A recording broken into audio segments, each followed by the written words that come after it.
আজকে আমরা গাবুসরা village committee এখানে এসে আমরা দেখলাম 23 ফ্যামিলির 111 ভোটার আজকে আমাদের ত্রিপুরা মথায় জয়েনিং করেছে।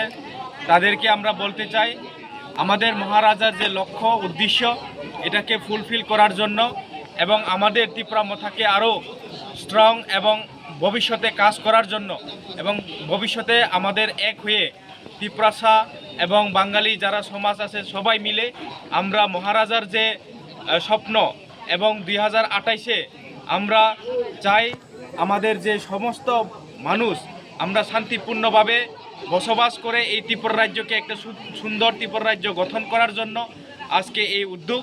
এবং যারা জয়েনিং করেছেন আজকে তাদের উদ্দেশ্যে আমি বলতে চাই তারাও আজকে থেকে আমাদের ফ্যামিলি এবং আমাদের সঙ্গে কাজ করবে।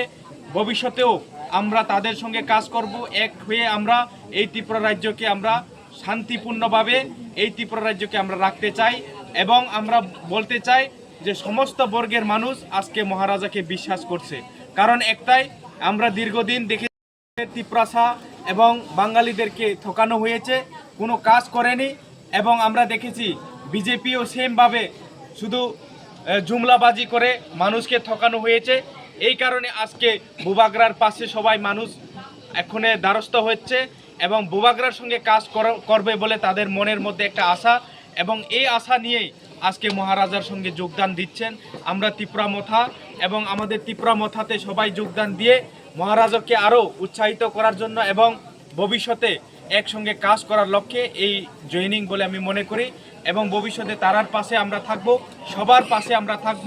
বুবাগরা এটাই চাই সমস্ত বর্গের মানুষ একসঙ্গে কাজ।